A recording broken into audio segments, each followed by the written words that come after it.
Good morning students. हमने अपनी पिछली क्लास में सुपर कंडक्टर पढ़ा था। एक बार फिर दोबारा से रिवाइज कर देता हूँ और इसी टॉपिक को थोड़ा सा और आगे बढ़ा देते हैं। सुपर कंडक्टर क्या होता है भाई? मैंने ये बताया था कि एक स्पेशल टेम्परेचर जिसको हम क्रिटिकल टेम्परेचर और ट्रांजिशन टेम्परेचर भी बोलते हैं। हमने यहाँ लिखा हुआ है क्रिटिकल टेम्परेचर, इसको ट्रांजिशन टेम्परेचर भी बोला जाता है। ट्रांजिशन टेम्परेचर एक एक क्रिटिकल टेम्परेचर तक एक कंडक्टर जिसका रेजिस्टेंस और रेसिस्टिविटी, रेजिस्टेंस भी कह सकते हो और रेसिस्टिविटी भी कह सकते हो, जो zero nearly equal to zero, यहाँ पर हमने लिखा हुआ है that the conductor have nearly equal to zero resistance which is called super conductor. तो हमने कुछ एग्जाम्पल बताए थे, जैसे मरकरी है। मरकरी 4.2 केल्विन तक सुपर कंडक्टर रहती है, मतलब 4.2 केल्विन से ऊपर टेम्परेचर जाने के बाद। मान लीजिए आप मरकरी का ग्राफ भी बनाना चाहते हैं, तो मरकरी का ग्राफ कैसे बनाओगे? मैं रेजिस्टेंस और टेम्परेचर के बीच में ग्राफ बनाता हूँ। मैंने कहा कि भाई ये तो इधर तो है टेम्परेचर, ठीक है, केल्विन के अंदर, और मैं यहाँ बता देता हूँ भाई इधर हमारे पास है रेजिस्टेंस होम, ठीक है। अब अगर मान लीजिए हम इसका ग्राफ बनाएंगे, मैंने कहा भाई 2, 4, 6, 8 इस तरह से, 2, 4, 6, 8 ऐसे केल्विन के अंदर है। ये पॉइंट हमारा ओरिजिन है, 0 0 से शुरू होता है, ठीक है। हमने क्या कहा कि भाई 4.2 केल्विन तक, 4.2, इसमें हम आगे बढ़ेंगे तो 4.2 यहाँ आ जाएगा, यहाँ तक जीरो रेजिस्टेंस होगा, मतलब हमारा जो ग्राफ होगा वो इसी लाइन पर आएगा। पर ग्राफ फिर 4.2 आने के बाद इंक्रीज होना शुरू होगा, मतलब 4.2 के बाद ग्राफ इंक्रीज होगा और इंक्रीज होने के बाद फिर कांस्टेंट हो जाएगा, इस तरह से। मतलब क्या हुआ कि 4.2 तक ये सुपर कंडक्टर था, इसका रेजिस्टेंस लगभग लगभग जीरो था। मेरी बात समझ आ गई भाई? और यहाँ पर आप जो भी इंक्रीज कर रहे हो आपकी मर्जी है, हम 0.08, 0.16, 0.24 इस तरह से। मेरी बात समझ गए? तो इस तरह से हमने ये ग्राफ किसके लिए बनाया भाई? एच जी के लिए बनाया, ठीक है। ग्राफ फॉर मरकरी, ये मरकरी के लिए ये जो वैल्यू है ये 4.2 है। 4.2 केल्विन तक इसका रेजिस्टेंस जीरो है, उसके बाद इसका रेजिस्टेंस क्या हो गया भाई? इंक्रीज होना शुरू हो गया। मतलब हमने आपसे यही बताया था कि जिसका जो क्रिटिकल टेम्परेचर है, ये इसका क्रिटिकल टेम्परेचर है। जैसे Pb2Au, ये हमारे पास एक अलॉय है, 7 केल्विन तक ये सुपर कंडक्टर रहेगा। उसके बाद इंक्रीज करने के बाद क्या हो जाएगा? इसका रेजिस्टेंस इंक्रीज हो जाएगा। बट यहाँ इस 7 केल्विन तक ये सुपर कंडक्टर रहेगा। इसी तरह हमारे पास काफ़ी सारे अलॉय बनाए गए हैं। 120 केल्विन तक भी अगर हम टेम्परेचर इंक्रीज कर दे तो भी हम अलॉय बना चुके हैं जो सुपर कंडक्टर का काम कर रहा है। उसके बाद एक आता है सुपर कंडक्टिविटी। क्या आता है भाई? Super conductivity. तो ये आपको पता होगा कि नाम से ही पता चल रहा है, सुपर कंडक्टिविटी। सुपर कंडक्टिविटी क्या होता है? That is the phenomena of complete loss of resistivity by a certain metal और मटेरियल और alloy when they cooled below a critical temperature. अगर हम किसी भी, कोई भी मेटल है, कोई अलॉय है, इनका एक सर्टेन टेम्परेचर से भी ज़्यादा कूल कर दें तो वो सुपर कंडक्टर बन जाए। इस फेनोमेना को क्या बोल देते हैं? सुपर कंडक्टिविटी बोल देते हैं। मैं इसकी डेफिनेशन लिख देता हूँ, काफ़ी इजी है। the phenomena of complete loss of resistivity या resistance, complete loss of, हमने बताया था टेम्परेचर का सीधा इफेक्ट किसके ऊपर आता है? रेसिस्टिविटी पे आता है। इसीलिए मैंने कल अपनी डेफिनेशन में भी यहाँ रेसिस्टिविटी ही पहले लिखा था, ठीक है भाई। Complete loss of resistivity by certain, और इसके अंदर मेटल भी हो सकता है, अलॉय भी हो सकता है, मेटल और अलॉय कोई भी हो सकता है, ठीक है। when they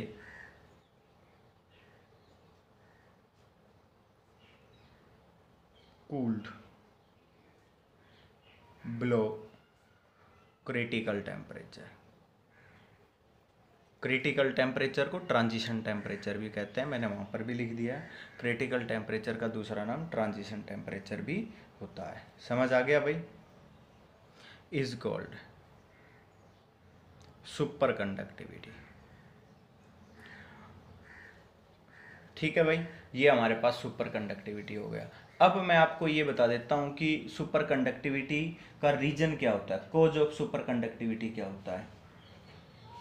कब क्या होता है कि भाई जब हम ट्रांजिशन टेम्परेचर तक पहुंचाते हैं ना, तो वहां पर वीक अट्रैक्टिव फोर्स लगता है। किस किस के बीच में? Weak attractive force acts on the electrons which bring them close to form couple pair.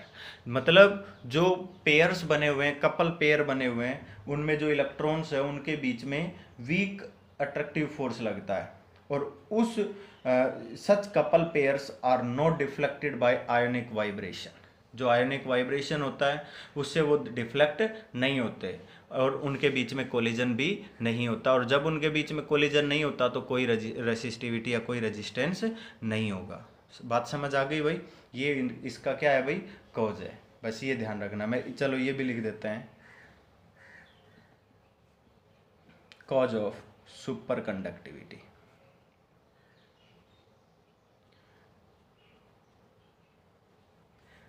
Super conductivity का रीजन क्या होता है मैं आपको बता देता हूं। Below transition temperature, below transition temperature, a weak attractive force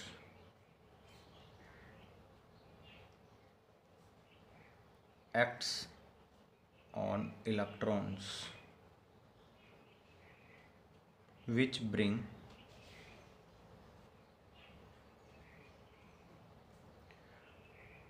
closer to form couple pair. जो कपल पेयर हैं उनको क्लोज लाने में हेल्प करता है। समझ आ गया? And not deflected by ionic vibration.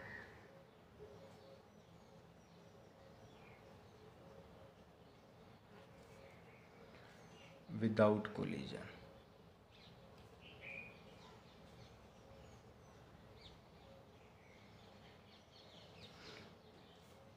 to move।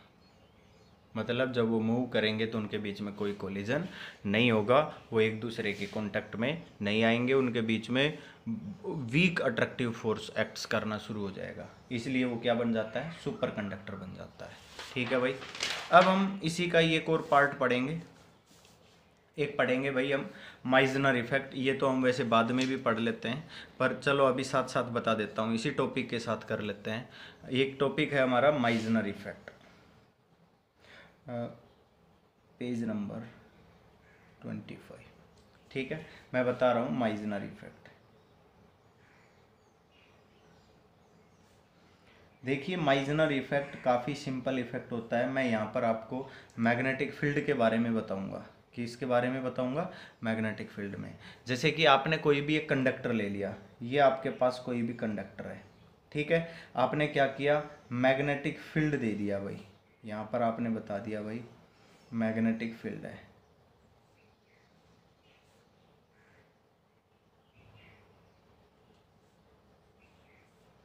ये देखिए, ये मैंने मैग्नेटिक फील्ड शो करके दिखा दिया भाई, ठीक है, ये मैग्नेटिक फील्ड है।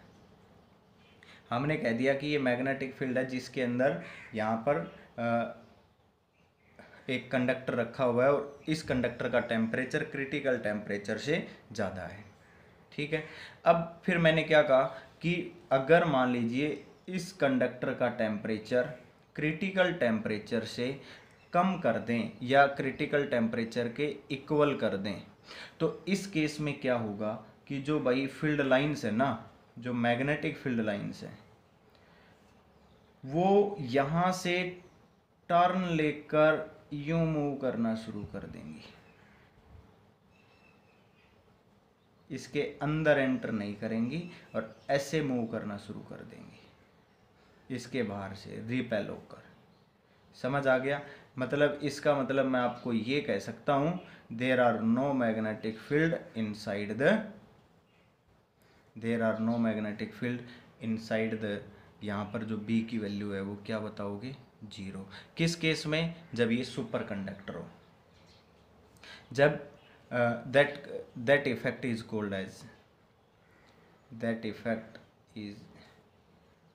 as Meissner effect।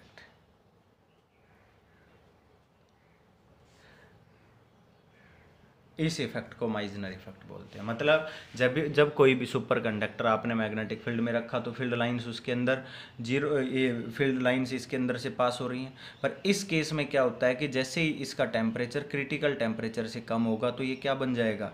ये सुपर कंडक्टर बन जाएगा। ये क्या बन जाएगा? Super conductor. इस समय क्या है? ये केवल कंडक्टर है, इस समय ये कंडक्टर है। समझ आ गया? इसके अंदर मैग्नेटिक फ्लक्स भी क्या कह सकते हो? 0 कह सकते हो। मीन्स कोई मैग्नेटिक लाइंस इसके अंदर पास नहीं हो रही है। समझ आ गया होगा भाई? Magnetic field inside the super conductor is 0 when it is cooled below the critical temperature और ट्रांजिशन टेम्परेचर। समझ आ गया? ये हमारा क्या है भाई? माइजनर इफेक्ट है। तो आप डेफिनेशन लिख सकते हैं। आगे मैं आपको कुछ ओमिक और नॉन ओमिक कंडक्टर के बारे में बता देता हूँ। ओमिक कंडक्टर, मैं आपको ये बताता हूँ कि ओमिक कंडक्टर क्या होता है। Ohmic conductor which follow Ohm's law,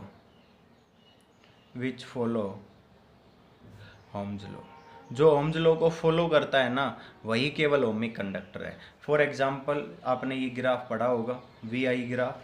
काफ़ी बार हमने खूब बनाया है VI ग्राफ। यहाँ पर हमने V ले लिया, यहाँ पर हमने I ले लिया। ये स्ट्रेट लाइन को फॉलो करेगा। R इज इक्वल टू क्या पड़ा हुआ है? V/I। तो ये हमारे पास क्या है? ओमिक कंडक्टर है।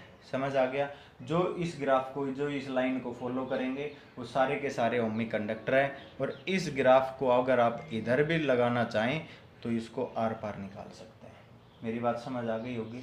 तो एक तो सबसे इम्पोर्टेंट पॉइंट यही है। जैसे कि हम ये किसके लिए बना सकते हैं? प्योर मेटल के लिए कह सकते हैं। किसके लिए कह सकते हैं? प्योर मेटल के लिए। मान लीजिए आप कोई भी इलेक्ट्रोलाइट लेना चाहते हो और उसके लिए बनाना चाहते हो, तो भी उसका ग्राफ इसी तरह का बन जाएगा, ऐसे। आपने ये किसके लिए कह दिया? इलेक्ट्रोलाइट के लिए कह दिया। इलेक्ट्रोलाइट CuSO4 बोल दिया। ठीक है? तो ये भी VI ग्राफ है आपका, VI। ठीक है? यहाँ पर -V, यहाँ क्या हो जाएगा? -I। यहाँ क्या हो जाएगा? -V, और यहाँ क्या हो जाएगा? -I। क्लियर है भाई?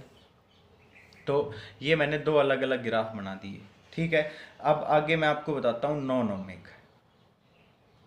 Non ohmic conductor. हमारे पास नॉन ओमिक डिवाइस, कंडक्टर नहीं बोलूँगा मैं, डिवाइस बोलूँगा अब की बार। ठीक है? क्योंकि हम इसमें बताएंगे which do not follow Ohm's law,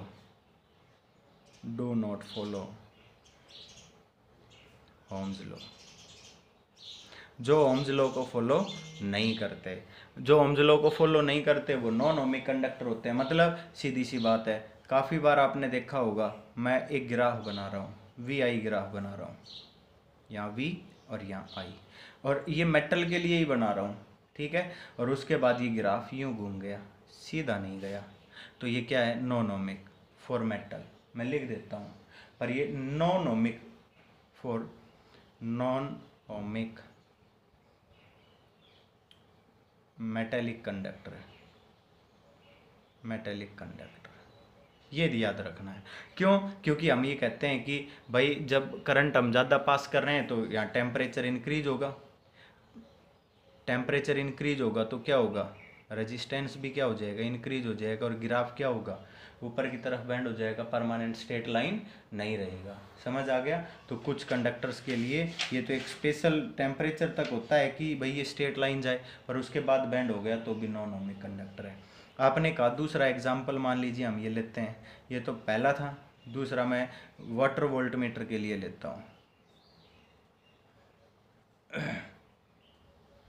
water voltmeter,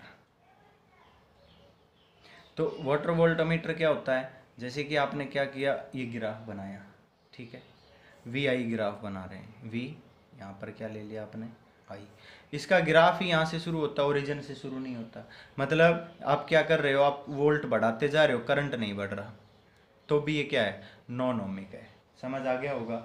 मैं तीसरा ग्राफ आपके लिए ले रहा हूँ, PN junction diode, PN junction diode. तो इसका ग्राफ भी कुछ अलग आता है, पीएन जंक्शन डायोड का।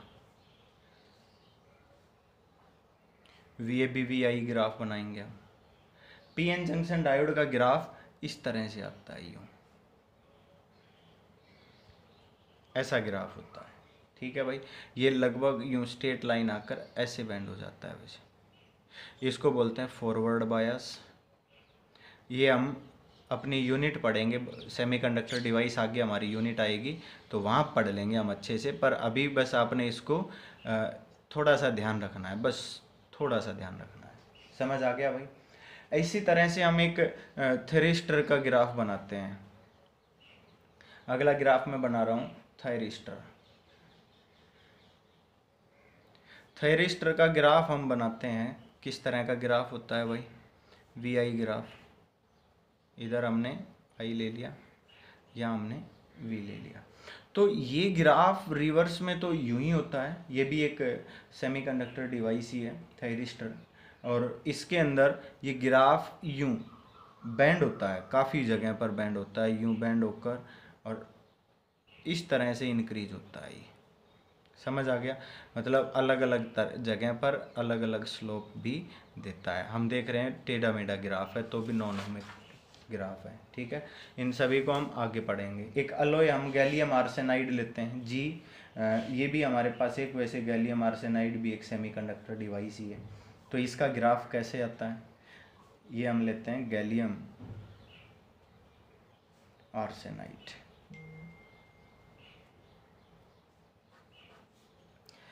इसका ग्राफ किस तरह का आता है, ये एक और ग्राफ बना देते हैं।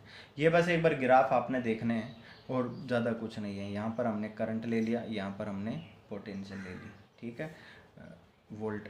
अब मैं इसका जो ग्राफ बना रहा हूँ वो इसका ग्राफ पहले तो इंक्रीज होता है, इंक्रीज होने के बाद अगेन डिक्रीज हो जाता है, इस तरह का ग्राफ आता है। मतलब अगर हम इसकी शेप देखें तो एक तरफ तो क्या हो रहा है, इंक्रीज हो रहा है, उसके बाद क्या देख रहे हैं, डिक्रीज हो रहा है। मतलब यहाँ पर क्या है, नेगेटिव रेजिस्टेंस है, निकाल के देखोगे तो, और यहाँ पर क्या है, पॉजिटिव रेजिस्टेंस है। तो ये गैलियम आर्सेनाइड का ग्राफ है। तो ये सारे के सारे क्या हैं, स्ट्रेट लाइन को फॉलो नहीं कर रहे, तो ये सारे के सारे नॉन ओमिक कंडक्टर हैं। अब हमारा जो मेन टॉपिक है, जो हमें और अच्छे से पढ़ना है, क्या है भाई, resistance R series and parallel, ये पढ़ना है भाई, ठीक है। Resistances R series and parallel. तो देखिए जैसे कि आपने कैपेसिटर पढ़ा था ना सीरीज और पैरेलल के लिए, उसी तरह से हम इसको भी पढ़ेंगे।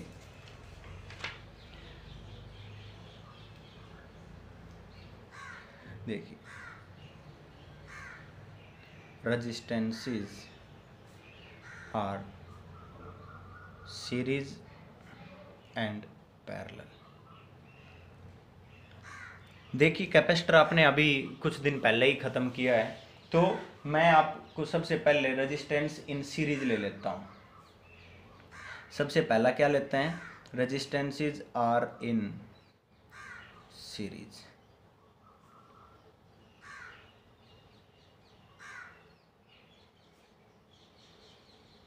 ठीक है, resistances are in series. Series combination लेते हैं तो सबसे पहले तो देखो हमने रेजिस्टेंस का सिंबल बताया था आपसे, ये हमारे पास रेजिस्टेंसेज के सिंबल है। हमने क्या कह दिया, ये हमारे पास रजिस्टर है भाई। और हमने इनको किसी भी वी वोल्ट के साथ कनेक्ट कर दिया। की हेल्प से भी कर सकते हो। हमने कहा ये रेजिस्टेंस R1, ये रेजिस्टेंस R2 और ये रेजिस्टेंस R3 वी वोल्ट के साथ हमने इनका कनेक्शन कर दिया है। हम कहेंगे कि ये पॉजिटिव पोटेंशियल है, ये नेगेटिव है, यहाँ से कनेक्शन आगे गया, करंट पास हो रहा है I, और ये current series.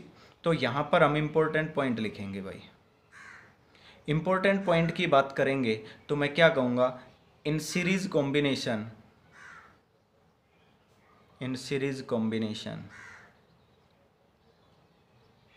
current is same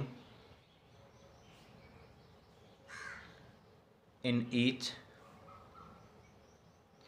and potential difference is different। ये सबसे इम्पोर्टेंट पॉइंट है कि सीरीज कॉम्बिनेशन के अंदर करंट सेम होगा, क्योंकि देखिए हमें एक पॉइंट मालूम है भाई। देखिए ये जो हमने ईएमएफ पढ़ा था, पोटेंशियल डिफरेंस जो पढ़ा था, उनमें मैंने आपसे ये बताया था कि जब भी कोई भी सेल होता है, कोई भी बैटरी होती है, उस बैटरी के अंदर जितना चार्ज यहाँ से पास हो गया उतना ही चार्ज नेगेटिव से पॉजिटिव पर आएगा। कि जैसे कि हमने बताया था ना कि एक वाटर टैंक एक ऊपर ले लिया हाई पोटेंशियल, एक नीचे ले लिया, ऊपर से नीचे चार्ज अपने आप, पानी अपने आप आ जाता है, पर नीचे से ऊपर उतने ही प्रेशर को मेंटेन रखने के लिए, जो स्टेडी करंट के बारे में बताया था कि एक पंप जोड़ देते हैं। तो मोटर इसके अंदर जो हमारी बैटरी है, इसके अंदर क्या होता है, इसका ईएमएफ होता है जो नेगेटिव से चार्ज उठाकर कहाँ पहुँचा देता है, हाई पोटेंशियल पॉजिटिव पर पहुँचा देता है। तो जो इसके पोटेंशियल डिफरेंस को मेंटेन करता है, जो इसके पोटेंशियल डिफरेंस को क्या करता है, मेंटेन करता है। तो हम क्या कह रहे हैं कि भाई यहाँ से जितना चार्ज गया, तो पहले में क्योंकि और रास्ता तो कोई है ही नहीं करंट जाने का, तो इसमें भी करंट कितना गया I, इसमें भी करंट कितना गया I, इसमें भी कितना करंट गया I, और ये सारा का सारा करंट यहाँ से आ गया। मतलब हर एक रेजिस्टेंस में करंट क्या है बेटा, सेम है। बट पोटेंशियल की बात करें तो एक पॉइंट यहाँ गया, एक यहाँ। इस रेजिस्टेंस के अंदर पोटेंशियल क्या है भाई, इन दोनों के बीच में। अगले के अंदर क्या है, इन दोनों के बीच में। उससे अगले के अंदर क्या है, इन दोनों के बीच में। मतलब मान लीजिए ये ए पॉइंट है और ये बी पॉइंट है, ये सी पॉइंट और ये डी पॉइंट। अगर हम बात करें तो इनके अंदर जो पोटेंशियल है वो क्या है भाई, वी ए माइनस वी सी। इसके अंदर की इसकी पोटेंशियल डिफरेंस की बात करें तो क्या कहोगे, V C minus V D. और इसकी बात करें तो क्या कहेंगे, V D minus V B. और इस बैटरी का टर्मिनल ए जुड़ा हुआ है तो ये पोटेंशियल वी ए, ये पोटेंशियल वी बी, क्योंकि ये बी से जुड़ा हुआ है तो बैटरी के अंदर कितनी है, V A minus V B. मेरी बात समझ आ गई? कोई प्रॉब्लम है तो बताओ। अब देखिए मैं आपको एक पॉइंट और समझाना चाहता हूँ कि मैंने आपसे ये बताया था कि सीरीज पैरेलल का सॉल्यूशन करना है तो उसका सबसे आसान तरीका है कि जो हमारे पास डिफरेंट डिवाइड हुआ है हम टोटल उनको ऐड कर लें। मतलब मान लीजिए हमारी जो R1 के अंदर पोटेंशियल है वो V A minus V C है, R2 के अंदर V C minus V D है, R3 के अंदर V D minus V B है। मतलब ये डिवाइड हुई है ना। अगर हम ध्यान से देखें, टोटल पोटेंशियल को निकालना चाहें, total potential V A minus V C plus V C minus V D plus V D minus V B. अगर मैं इसको टोटल निकालूँ, वी डी से V D cancel, V C से वी सी कैंसिल, क्या आ गया, V A minus V B. ये किसके अंदर है, ये हमारी बैटरी के अंदर है। बोलो है या नहीं है? मतलब मैं आपको ये बताना चाहता हूँ कि बैटरी की जो टोटल पोटेंशियल है वो हमारी R1, R2 और R3 में डिवाइड हो गई है। मेरी बात समझ आ रही है कि नहीं? R1 के अंदर हमारे पास we A minus V C है, ठीक है ना। तो ये हमारी इनके अंदर डिवाइड हो गई है। मैं आपको केवल ये समझाना चाह रहा हूँ और हम इस टोटल पोटेंशियल को ऐड कर देंगे। मेरी बात समझ आ गई? तो मैं एक बार फिर दोबारा से सर्किट बनाऊंगा और फिर आपको समझा देते हैं। देखिए मैंने कहा ये हमारे पास 3 रेजिस्टेंस है और जो जो हमने अभी रूल पढ़े हैं वो रूल आपने याद भी रखने हैं, क्योंकि अब मैं एक इजी मेथड आपको बताना चाह रहा हूँ जिससे सॉल्यूशन। ये हमने कह दिया V, ये हमारे पास की है। हमने कह दिया कि भाई ये R1, R2, R3। भाई सीरीज कॉम्बिनेशन दिख रहा है तो करंट सेम बता दें, इसमें I, इसमें भी I और इसमें भी I। ये करंट पास हो गया, कंप्लीट इसमें आ गया। अब हमें पता है कि इनके बीच में पोटेंशियल अलग अलग है, तो इसमें V1, इसमें V2 और इसमें V3, ये मान लेते हैं। और हम क्या कह देंगे यहाँ पर, here V is equal to क्या बता देंगे, V1 plus V2 plus V3। ठीक है भाई। अब ध्यान से देखो भाई, अब हमारे पास नेट पोटेंशियल आ गई। अब हमने क्या कह दिया, we know by Ohm's law. Ohm's law से अगर हम पढ़ेंगे तो V इज इक्वल टू क्या पढ़ा था हमने, आर आई पढ़ा था। आर आई पढ़ा है तो देखो बेटा, V पोटेंशियल तो पूरे सर्किट में है, पूरे सर्किट में है। तो इस सर्किट का अगर हम मान लीजिए सॉल्यूशन करें तो हम क्या कहेंगे भाई, हमने क्या कह दिया कि हमने एक रेजिस्टेंस जिसको हमने आर एस मान लिया, जिसमें करंट आई जा रहा था, मतलब इन तीनों का एक कॉम्बिनेशन क्या मान लिया, आर एस मान लिया। V पोटेंशियल के साथ जुड़ा हुआ है, मतलब V is equal to R S into I लिख देंगे भाई, लिख देंगे कि नहीं। तो हम क्या कह देंगे भाई, अगर ये हमारे पास पहला रजिस्टर है तो भाई इसमें तो पोटेंशियल कितनी है, V1 है। V1 is equal to R1 into I हो जाएगा। सेकेंड में V2 is equal to R2 into I हो जाएगा। And V3 is equal to क्या हो जाएगा, R3 इंटू आई। इन सभी की वैल्यूज़ को यहाँ पर पुट कर देंगे, क्योंकि देखिए R2 में क्या है, V2 है potential, V2 is equal to resistance multiply by current, V3 is equal to resistance multiply by current. मेरे हिसाब से समझ आ गया होगा। इन सभी की वैल्यू पुट करेंगे तो क्या हो जाएगा, RSI is equal to R1I plus R2I plus R3I, मतलब I कॉमन ले लेंगे तो RS इज इक्वल टू क्या हो जाएगा भाई, R1 plus R2 plus R3। यहाँ तक पॉइंट क्लियर है। अब मैं एक दो स्पेशल केस आपको बता देता हूँ। If n number of resistors are connected in series, then अगर n number of resistor series में कनेक्ट हो गए तो उस केस में क्या बताओगे भाई, then R S is equal to क्या बताना पड़ेगा, R1 plus R2 plus up to क्या करना पड़ेगा, Rn। बोलो हो गया कि नहीं। अगर मैं ये कह दूं, if n number of resistors of same resistance are connected in series, अगर same resistance n number of resistor series में कनेक्ट कर दिए तो R S is equal to मैं सीधा लिख दूं एन आर, क्योंकि R plus R plus R plus कितने टाइम्स करोगे, n टाइम्स, तो R S is equal to क्या हो जाएगा, एन आर हो जाएगा। काफ़ी सिंपल है भाई। अब एक बात और ध्यान से समझिए, यहाँ पर हम क्या कर रहे हैं, यहाँ पर हम पोटेंशियल को डिवाइड कर रहे हैं। तो मैं आपको सीधा सीधा एक पॉइंट और बता देना चाहता हूँ। अगर इस कॉम्बिनेशन में रेजिस्टेंस फाइंड आउट करा जाए तो ध्यान से देखिए, हमने क्या कहा भाई, मैं सॉरी रेजिस्टेंस तो फाइंड आउट कर दिया। मैं ये कहता हूँ कि अब हमारे पास इस सर्किट में हर एक के अंदर क्या है, पोटेंशियल अलग अलग है, और डायरेक्ट आपसे पोटेंशियल पूछी जाए तो कैसे डिवाइड करोगे। तो देखिए आप हमेशा फॉर्मूला क्या लिख रहे हैं, V is equal to RI, I is equal to constant है here, I is equal to क्या है भाई, कांस्टेंट। मीन्स हम क्या कह रहे हैं, I सभी में सेम है, कांस्टेंट है। तो हम क्या कह सकते हैं यहाँ पर, हम ये कह सकते हैं कि V is directly proportional to R। जो पोटेंशियल है जो डिवाइड हो रही है वो रेजिस्टेंस के डायरेक्टली प्रोपोर्शनल होगी, मतलब जिसका रेजिस्टेंस ज़्यादा होगा वो पोटेंशियल भी ज़्यादा लेगा, जिसका रेजिस्टेंस कम होगा उसके पास पोटेंशियल भी कम रहेगी। मीन्स अगर आपने ये पढ़ लिया तो मैं आपसे ये बताता हूँ, जैसे कि हमने ये 3 का लिया हुआ है तो V1 इज इक्वल टू भाई इसका रेजिस्टेंस कितना था भाई, R1 अपॉन क्या कर देंगे, R1 plus R2 plus R3 हो गया, मल्टीप्लाई बाई टोटल पोटेंशियल। हम ये तो हमने पहले भी तो पढ़ा हुआ, कैपेसिटर में भी तो हमने आपसे बताया था। हमने क्या कहा था भाई, जो इसका प्रोपोर्शनल है। जैसे कि आप कहोगे भाई V1 is directly proportional to R1, V2 is directly proportional to R2, V3 is directly proportional to R3। बोलो कहोगे कि नहीं कहोगे? ठीक है ना भाई। तो हम क्या कह देंगे, जैसे कि अगर मान लीजिए हम फॉर्मूले से भी फाइंड आउट करना चाहें तो फॉर्मूले से भी फाइंड आउट कर सकते हैं। हम क्या कहेंगे भाई, हमने क्या कह दिया, V1 is equal to R1 into I, तो कहोगे ना भाई, क्या कहोगे भाई, V1 is equal to R1 into I, और आप आई की वैल्यू निकाल कर पुट कर दो।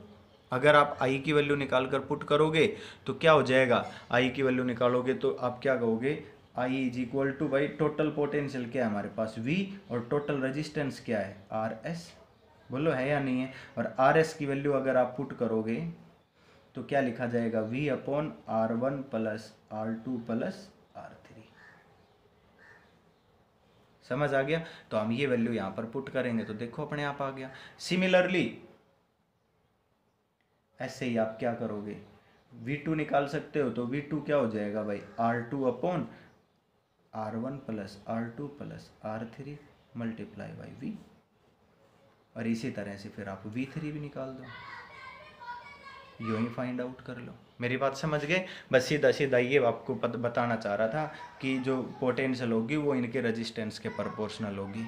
अब अगला जो पॉइंट है वो है भाई, resistances are connected in parallel. Resistances are connected in parallel. अगर आपने पैरेलल में कनेक्ट कर दिया तो क्या होगा? तो ये तो आपने देखिए 10th क्लास में भी पढ़ा हुआ है, काफ़ी इजी भी है, कोई वो नहीं है, पर फिर भी आप एक बार समझ लीजिए। हमने क्या कहा भाई, ये हमारे पास रेजिस्टेंस R1, ये हमारे पास रेजिस्टेंस जो है R2 है, ये हमारे पास रेजिस्टेंस जो है R3 है। हमने इनको कनेक्ट कर दिया पैरेलल में, और एक बैटरी के साथ, एक सेल के साथ कनेक्ट कर दिया। ठीक है, V के भाई, ये हमने कह दिया V A पोटेंशियल, ये कह दिया V B पोटेंशियल, तो बैटरी में कितनी पोटेंशियल हो गई, V A minus V B। भाई ये नेगेटिव है, ये क्या है, पॉजिटिव है। पोटेंशियल डिफरेंस निकाला तो V A minus V B हो गई। अब एक बात ध्यान से देखिए, ये पॉइंट क्या है भाई, यहाँ पर पोटेंशियल बताएंगे तो क्या हो जाएगी V A, यहाँ बताएंगे तो क्या हो जाएगी V B, क्योंकि ये डायरेक्ट कनेक्ट है यहाँ पर। अब एक बात समझिए, R1 का डायरेक्ट कनेक्शन किसके साथ है, इस पॉइंट के साथ, R2 का डायरेक्ट इसके साथ, पोटेंशियल का डिफरेंस क्या हो गया, V A minus V B। भाई ये R2 है और ये R3 है, इसका कनेक्शन इधर डायरेक्ट V A के साथ है और इधर V B के साथ, इसका भी V A minus V B। हम क्या देख रहे हैं भाई, यहाँ पर मैं आपको बताना चाहता हूँ, hair in parallel combination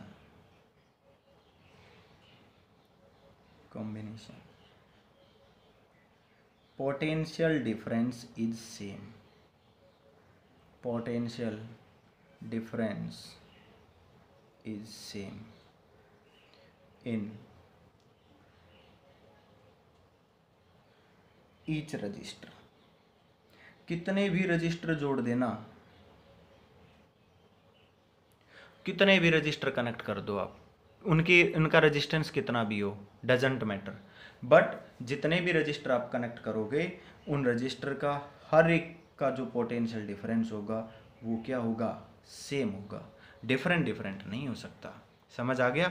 and अब हमने क्या कहा, यहाँ से आई करंट पास हो रहा है, जैसे ही आई करंट यहाँ पर गया तो ब्रांच बन गई कुछ करंट। अब आई करंट का मतलब rate of flow of charge, तो कुछ चार्ज इधर चले गए, कुछ इधर, सभी में सेम तो नहीं जा सकते। मतलब हमने क्या कहा, इसमें I1 करंट गया, इसमें I2 करंट, और इसमें क्या आ गया, I3 current. And current is different. Current को क्या बता देंगे हम, डिफरेंट बता देंगे। कोई प्रॉब्लम है यहाँ तक? किसी को कोई प्रॉब्लम नहीं है? अब देखो, जब हमें ये मालूम हो गया तो भाई देखिए, मैंने आपसे पहले भी बताया था कि जो पोटेंशियल है, ठीक है, हम क्या कह देंगे कि इसको हमने कंबाइन करके एक रजिस्टर बना दिया, और इस रजिस्टर को हमने क्या लिख दिया, RP, और हमने क्या कह दिया, इसमें कितना करंट जा रहा है, I, और यहाँ पर हमने कितने वोल्ट के साथ जोड़ा था, V वोल्ट के साथ जोड़ा था। और हमने ये इसका कॉम्बिनेशन दिखा दिया। मतलब हम क्या कहेंगे, we know I is equal to क्या होता है भाई, वी अपॉन आर। अब आप सोच रहे हो sir V is equal to I R क्यों नहीं लिखा, क्योंकि यहाँ पर देखिए करंट अलग अलग हुआ है, तो हम क्या कह देंगे, I is equal to I one plus I two plus I three. पिछले में पोटेंशियल डिवाइड हुई थी तो हमने पोटेंशियल को ऐड कर दिया था, यहाँ पर करंट डिवाइड हुआ है, हम करंट को ऐड कर देंगे। भाई अगर यहाँ पर हम लिखते हैं तो ये आर पी लिख दें यहाँ पर, तो क्या हो जाएगा, V upon R P. I one current R one में गया, वी पोटेंशियल यहाँ पर है, V A minus V B को वी बोल रखा है, तो यहाँ पर भी वी पोटेंशियल होगी, तो क्या हो जाएगा, V upon R one. Second में देखिए आई टू करंट जा रहा है, तो क्या लिख देंगे, plus V upon R two plus V upon R three. देखिए वी कॉमन आ गया, क्या लिखा हमने, one upon R P is equal to one upon R one plus one upon R two plus one upon R three. बोलो हो गया कि नहीं। अब एक बात और ध्यान रखनी है, यहाँ पर मैं आपको एक पॉइंट और बता देता हूँ कि यहाँ जब भी हम अगर रेजिस्टेंस की वैल्यू फाइंड आउट करेंगे, इफ़ हमने स्पेशल केस में क्या कहा था, n number of resistors are taken in parallel, then उस केस में क्या करोगे, one upon R P is equal to one upon R one plus one upon R two plus up to क्या लिखेंगे, वन अपॉन आर एन। यहाँ तक clear है। दूसरे केस में क्या कहा था, दूसरे केस में हमने ये कहा था कि भाई if n number of resistors of same resistance, यही कहा था, आर इन पैरेलल। अगर इस तरह लेंगे तो one upon R P is equal to one upon R plus one upon R plus up to N times, ऐसे लिखना पड़ेगा। और इसका हम सॉल्यूशन करेंगे तो क्या हो जाएगा, N by R, then R P की वैल्यू निकालेंगे तो पलटना पड़ेगा, तो क्या हो जाएगा, आर बाई एन। यहाँ पर मैं आपको एक बात बता देता हूँ कि equivalent resistance in parallel combination is always less than, ये तो हमने कैपेसिटर में भी पढ़ाया था, इक्विवेलेंट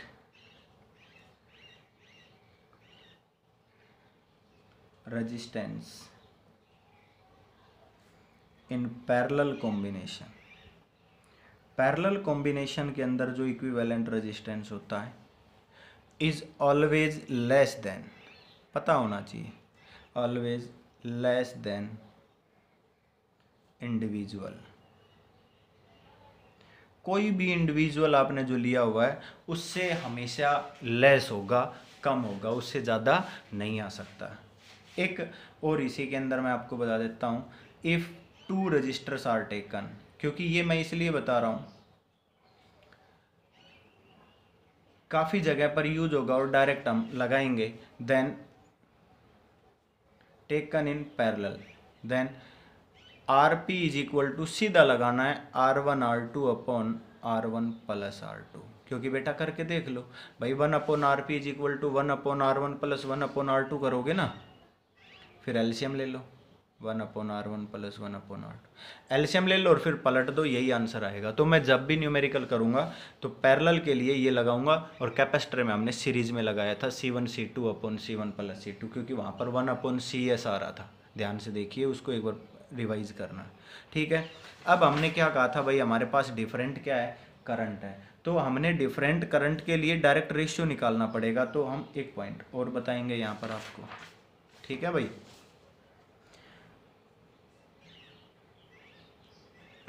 देखिए एक पॉइंट इसमें और बता देते हैं करंट के लिए।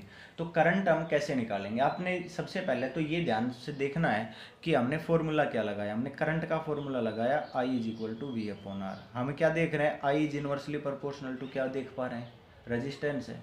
जब हमने I is inversely proportional to resistance देखा है तो हम उस केस में क्या करेंगे, तो मान लीजिए मैं एक आपको एग्जाम्पल देता हूँ, ठीक है, हम आपको एग्जाम्पल देते हैं और उसमें मैं आपको 2 का लेता हूँ और उसके बाद मैं आपको समझाता हूँ। तो आपने यहाँ पर डायरेक्ट पोटेंशियल की वैल्यू पुट करके निकालना पड़ेगा। इफ़ वी टेक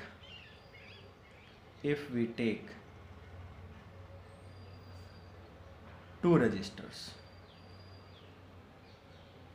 जैसे कि आपने 2 रेजिस्टेंस ले लिए,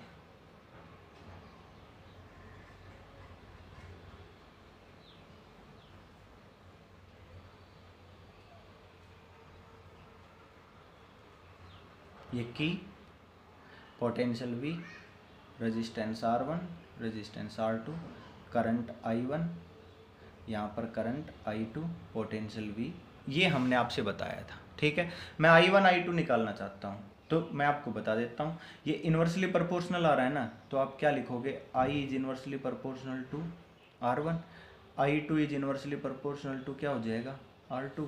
अगर आपने यहाँ से I1 अपॉन I2 निकाला, क्या निकाला आपने, I1 अपॉन I2, तो क्या जाएगा आपके पास, शायद R2 अपॉन R1 आएगा। मतलब I1 का रेशियो क्या आ रहा है, R2, और I2 का रेशियो क्या आ रहा है, R1। मतलब जब आपने I1 निकालना होगा तो क्या कहोगे, R2 upon R1 plus R2 multiply by total current, simple सा फॉर्मूला है। अगर आप यहाँ से I2 निकालोगे तो I2 का रेशियो क्या है, R1 upon sum of resistance R1 plus R2 multiply by total current, ये आपके पास क्या हो जाएगा, करंट का फॉर्मूला।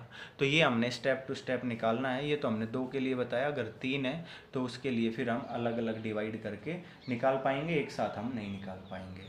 ठीक है भाई, तो आज हमने आपसे रेजिस्टेंस सीरीज पैरेलल कराया है, तो मैं चाहता हूँ कि आप कुछ न्यूमेरिकल्स करें इसके बेस पर, पहले ही कुछ न्यूमेरिकल्स करने के बाद फिर हम इसके कुछ टॉपिक हैं वो आगे बढ़ाएंगे, और मैं 1-2 न्यूमेरिकल एनसीईआरटी के न्यूमेरिकल अगली क्लास में, जो हमने पीछे टेम्परेचर इफेक्ट पढ़ा था, टेम्परेचर इफेक्ट ऑन रेजिस्टेंस और रेसिस्टिविटी, सबसे पहले उनके न्यूमेरिकल लेंगे, फिर इनके कुछ न्यूमेरिकल लेने के बाद फिर आगे शुरुआत करेंगे। Okay, thank you.